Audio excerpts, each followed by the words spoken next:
Hello team, Drew P here with another company update. Again, just trying out the video stuff, trying to see if this is a more effective way of getting you information about what's going on at the company, what our primary focuses are as we go through just our work month to month.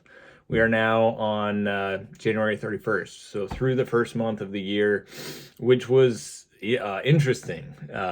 Kind of a lot happened in the first month, but it was a fairly solid start to the year. Of course, we have Delafield remodel going on. I'll talk more about that in a minute. Had a bit of a flooding issue at Harwood, but looking forward to turning the calendar page here into February. And, thinking about some warmer days ahead. We were gifted a little preview of spring/summer here the other day, or this week. So I'm certainly looking forward to blooms, green grass, things of that nature. So let's kind of proceed through what's coming up over the next few weeks here. Starting with Monday is our company party at Whitefish Bay. You can find information on that in the employee newsletter and in the weekly recap.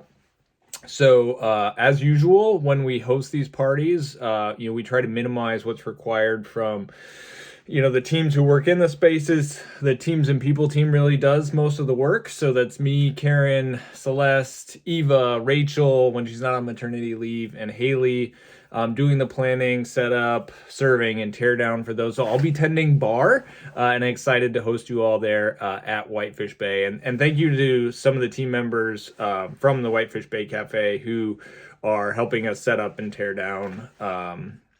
But we'll be there for the whole time. So looking forward to seeing you all and enjoying celebrating the first year of the Whitefish Bay Cafe and the good year that was 2024 together Monday. So if you haven't RSVP'd, please do so. Would love to see you at that space next Monday. The week after next, so not next week, but the week after that, we're hosting our triannual 3 times a year company workshops. So this particular workshop theme is clean the corners. That's the third core commitment, one of 13 that we have here at Stone Creek. And this is an appropriate time of year to kind of double down on clean the corners, given the salt and the snow. Places just get kind of dirty, especially post-holiday. So we're going to spend a little bit of time talking together about how we can clean the corners effectively, maybe what are some of the barriers that we experience team by team in cleaning the corners. And then we're going to spend some time as a team doing some deep cleaning. So it's a slightly longer workshop than usual. We'll have kind of the usual time together with the teams and people team doing hot or not, etc. And then we'll have time specifically for you as a team to tackle some areas in the space that need attention. So that's just a heads up on what to expect. We will have food in these workshops as well. So come hungry, just expect that we'll have something for you to snack on, provide a little sustenance as we do the work together. Delafield remodel. Let's talk about that now. Speaking of clean the corners. That space was looking a little tough. The remodel now, we are about a month in, and we have 3 weeks from today until we open. So Friday, February 21st is when we'll be reopened. We're actually ahead of schedule. I think that's the first time. Granted, the project's not over. My hope is that we'll be ahead of schedule 3 weeks from now, but we've come through kind of the big hurdles, and we're still ahead of schedule. So I'm thrilled about that. And the space looks awesome. And there's so much still that's going to go in that's just going to continue to level up what we're seeing. So if you have never been to the Delafield Cafe, I highly encourage you to pay it a visit after we reopen on the 21st. And for those of you who work in this space, I'm just excited to have you come back in and see all the work that has been done. It's going to be very, very cool. As we come through February, end of February, so whatever the Monday is after the 21st. So we get Delafield to reopen on the 21st, and then the 24th is employee trip. So I'll be leaving with a team of Stone Creekers who have been with us at least 5 years, and we'll be in Guatemala the 24th through the 1st. That's where we'll do our Guatemalan coffee lot selection this year. And then the team will come home on Sunday the 2nd, and on that day I'll fly over to Costa Rica and do lot selection there. And then I'll come back Tuesday the 4th, and then we'll have like a big 2-week push to get the new Stone Creek website off the ground and our new packaging launched. So March 20th is the launch date for the new website and the new packaging. So just to kind of recap what we're doing with the packaging, we're moving from a 1-pound bag and a 5-pound bag to a 12-ounce bag, a 2-pound bag, and a 5-pound bag. When we do that transition, the prices are going to change slightly. Coffee costs are bananas right now. The C market has doubled year to year, which has implications for our coffee costs, substantial implications. So the prices of the coffee are going to change slightly, and then at that point, we're probably going to put a slight price adjustment on our drinks as well. I'll provide a little bit more information on what that looks like and talk through it in more detail in a company update before those prices change on the 20th. But just be aware we're aligning a lot of resources and pieces right now to get that new website launched, to get the packaging in place, to handle the pricing all in one kind of swap, I guess.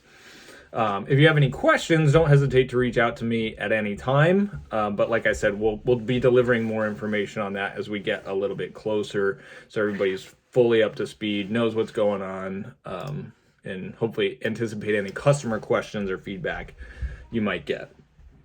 Also on March 20th, I'm excited to announce we're going to launch, this is kind of interesting, Keurig compatible pods. For the longest time, radical transparency, I have been anti-pod for 2 reasons. One is the quality sucks. Coffee quality in traditional Keurig pods is not good. The other thing is environmental, of course. Like, that's a lot of plastic that you can't recycle.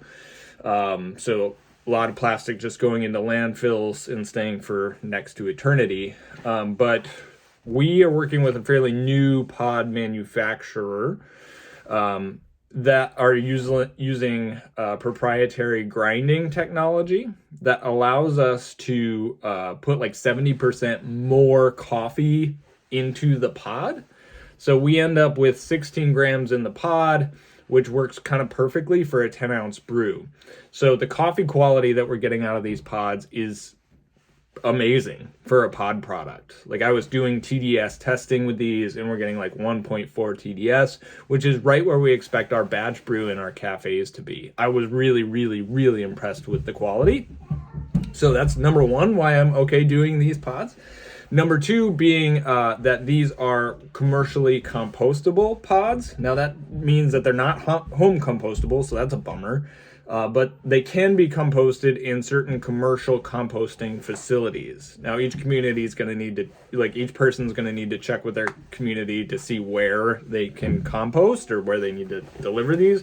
But in the event that they were just thrown away, which I expect many customers to just throw them away and not go through with the composting, these will at least break down within landfill. So the life cycle of these products is not nearly as egregious as plastic products that aren't recycled.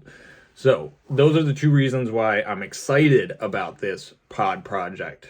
I'm not going to tell you exactly what we're calling them yet, but we kind of built a little brand around it. And I see this being kind of a high velocity product for us. We've had many customers for many years interested in this, and I think it'll play well both in the cafes. We'll have them for sale in cafes by the box. There'll be a 12-count box of 3 different varieties, and then we'll have them for sale online, and we want to place them in grocery stores as well. So that's been a project that we've been working on for 6 to 9 months or so. That's going to come to fruition with the new website launch and packaging transition. I think that's kind of like the most of what I have to talk about today. We still have that other brand, coffee brand that we're going to be launching hopefully early summer. That's unrelated to the pods and unrelated to all this other stuff. So many stakes in the fire currently.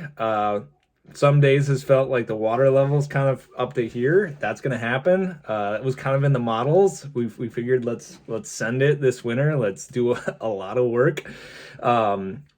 days have been somewhat long, but looking forward to getting these projects rolling because I think they're going to be impactful for the company this year and kind of fuel, help us continue to fuel the work that we've been doing on wages, benefits, B Corp, brewing change, all of that stuff. So yeah, I'm very, very excited. I'm looking forward to seeing you all in workshops here in a week and a half or so.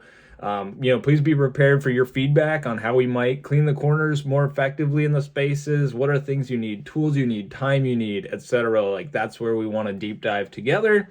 And I look forward to what the learning that's going to come out of that and the changes we implement, as we always learn a bunch and are able to implement a bunch after we do workshops like this.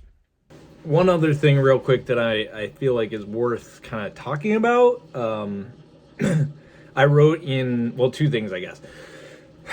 In Sunday's Coffee Geek Report, the newsletter we send to our customers, I talk a little bit about all the political back and forth that happened between President Trump and President of Colombia over the last week. That was volatile, generally not cool.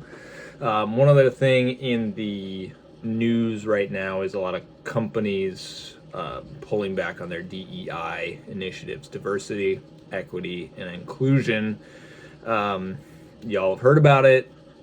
Target, of course, being a big one. I forget many others. But I felt like it was worth talking about Stone Creek and what we do. I think rightly so, some of these companies have been called out for being performative in their in the way they choose to engage or not engage with a culture based on who is or may be in power at the time. And pardon my French, but we don't give a rat's ass who's in power with regard to how we manage our company. So it is, of course, very, very close to the heartbeat of Stone Creek Coffee to create a safe, warm, welcoming environment for everybody. We just had our DEI team meeting, which happens once a month at Stone Creek, where it's our goal to create a more diverse, equitable, and inclusive company because we think that is good and we think that is right. We think that companies have a responsibility to create a world that's better than they found it versus exploiting the world around them. Not to say necessarily that all companies that don't have DEI initiatives are inherently exploitive, but to say that we want to go out of our way to figure out how to be better, to set aside time and resources to uplift, to provide opportunities, and to provide just overall a better employment experience for everybody who wants to be at Stone Creek Coffee.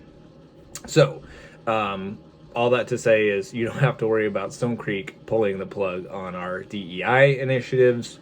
Our values are our values and will be our values. So again, thank you all. Thanks for your attention on this video, and I hope you have a great weekend. We'll see you soon.